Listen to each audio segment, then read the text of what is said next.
Flavio Briatore défonce Renault. Avec le moteur Mercedes, on aurait été en première ligne à Bahreïn. Alors ça, il en sait rien. En vrai, j'en doute moi personnellement. Je pense pas que le moteur Renault soit si pourri que ça.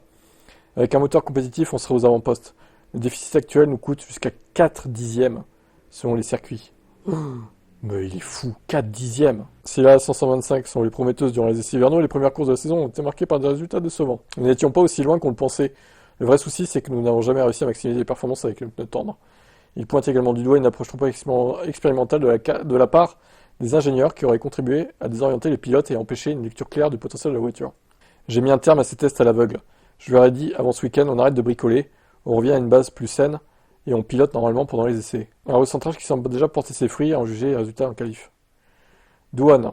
Il est rapide mais ça suffit pas, j'accorde de la vitesse, ce n'est pas le problème. Mais il n'arrive pas encore à aligner un tour parfait. Il doit progresser en constance et précision.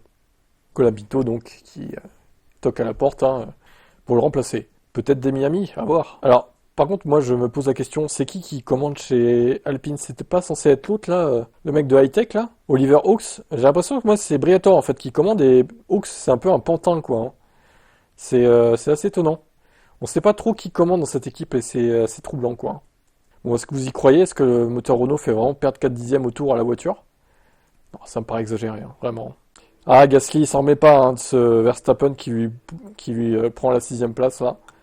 Traverser la ligne était un sentiment mitigé, je déteste absolument perdre une position dans le dernier tour, surtout après avoir travaillé si dur pendant 20 tours pour le maintenir à distance. C'est toujours frustrant, mais je pense qu'il faut retomber un peu, vous savez, en regardant derrière. La semaine dernière, on se battait même pas pour le top 10, et Verstappen remportait la course. Ça montre simplement à quel point nous avons passé un excellent week-end en tant qu'équipe. La voiture était compétitive, la qualité était incroyable, la course était super, bonne stratégie. Bon zéro stand, mais avec ce timing malchanceux, avec la voiture de sécurité, nous avons perdu la position face à Lewis. Au final, il reste encore beaucoup de points positifs à retenir. Oui, alors je pense que, vu le rythme d'Hamilton en médium, tu serais pas resté devant, de toute façon. Et même en dur, il était plus rapide, Hamilton. Donc bon, tu l'aurais pas laissé derrière toi. Bon, après, il s'est bien battu. Il l'a bien défendu contre Verstappen et vraiment bravo Gasly parce qu'il y a beaucoup de pilotes qui défendent pas suffisamment contre lui, contre Verstappen, je trouve. Lui, il l'a fait, c'est cool. Le patron de McLaren prend la défense de Norris. Alors, Andrea Stella, pas Zach Brown, du coup. Ça peut paraître à confusion, le titre. Alors, en même temps, qu'est-ce qu'il peut faire d'autre? Il va pas l'enfoncer. Non, non, il était nul au départ, il s'est mal placé. Il va pas dire ça, forcément, même s'il le pense un peu, mais secrètement. Regardez, quand nous parlons de force dans le sport automobile, je n'ai vu aucun athlète professionnel, spécialement les pilotes de F1, même les champions du monde, qui soit complètement à l'aise dans une situation où ils veulent faire quelque chose avec la voiture. Mais la voiture ne fait pas ce qu'ils veulent. Une situation inconfortable. Mais la façon dont Lando navigue à travers cela n'est pas différente des champions que j'ai vus par le passé. Si quoi que ce soit Lando est plus stylisé, il est relativement unique dans sa manière d'être ouvert. Il rend cela visible. Ou lorsque vous écoutez ses interviews après les qualifs, il est très autocritique. Je connais d'autres champions qui seraient rapides à blâmer d'ailleurs. Leclerc fait ça aussi, il s'autocritique très violemment en général.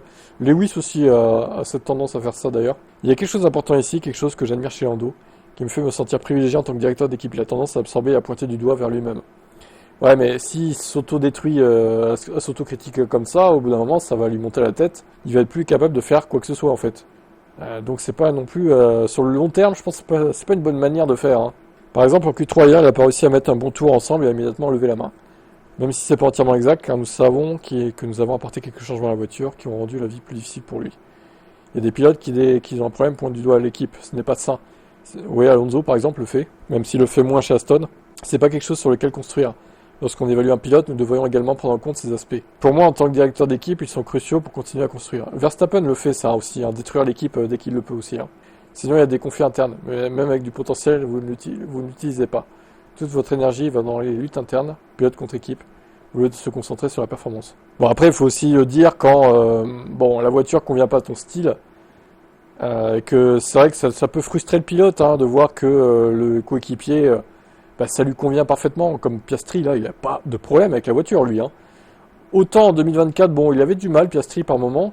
On dirait que ça s'inverse, là, en fait, en 2025, et que c'est plus Norris qui a du mal, maintenant.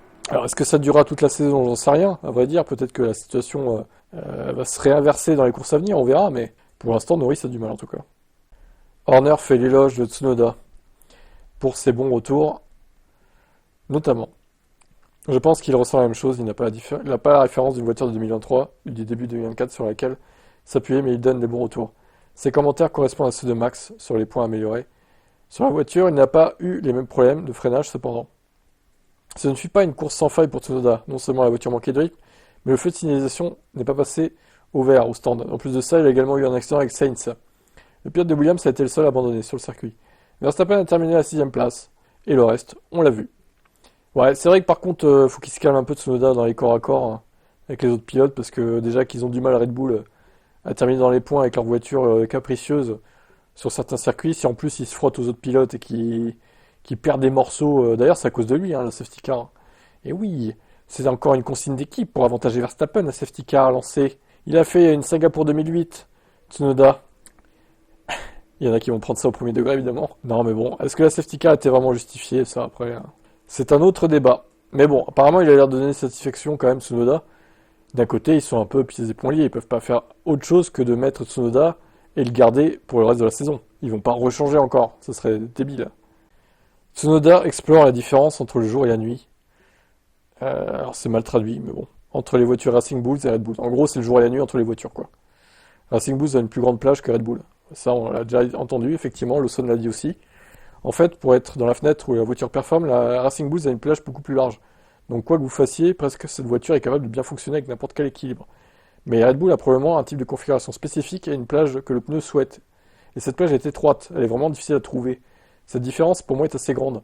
Je n'ai jamais pensé au préchauffage et comment préchauffer et régler. Donc ces choses actuellement sont les plus difficiles à apprendre pour moi. Bon, il a déjà progressé, hein, Tsunoda en vrai. Bahreïn quand même, Q3 et puis dans les points. Pas si loin que ça de Verstappen en termes de rythme, hein, finalement, j'ai trouvé.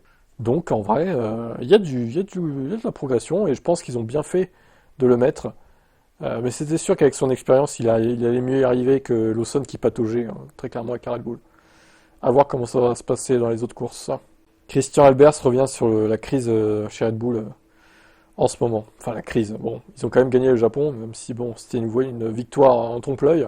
Tous les problèmes qui étaient là l'année dernière, avec tout ce qui entoure le Honor Gate et les gens qui s'en vont, regardez tout cela directement ou indirectement causé beaucoup de douleur pour l'équipe. On doit y remédier. Alors pour moi c'est New Way, hein, le départ de New Way qui a tout foutu en l'air. C'est vrai qu'il y a Whitley aussi qui est parti chez Sauber, effectivement. Il s'agit vraiment de moments furtifs, je ne pense pas que ce soit entièrement juste, car à un moment donné, c'est assez simple, si vous avez une équipe de stand, regardez Jonathan Whitley, n'est pas là, en personne. Albers poursuit en disant, ce n'est pas tout... Alors le feu, oui, le fameux feu là. Ce n'est pas du tout juste car ces arrêts au stand ont été tellement pratiqués, Whitley a de l'affluence.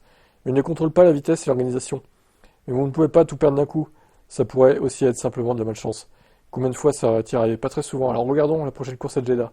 S'ils ont tout sous contrôle à ce moment-là, alors c'était simplement pas de chance. Ouais, je pense que oui, Bahreïn c'était pas leur week-end. Après voilà, ils ont gagné au Japon. Bahreïn c'était, en fait ils sont passés de 0 à 0 hein, vraiment. Donc Jeddah ça ira peut-être mieux. On le souhaite pas. Hein. Moi je déteste Red Bull et Verstappen, mais ça ira peut-être mieux pour eux. À voir. Est-ce que ça peut vraiment être pire? Oui, ça aurait pu faire double DNF. Ça aurait pu être pire, effectivement. Allez, ciao.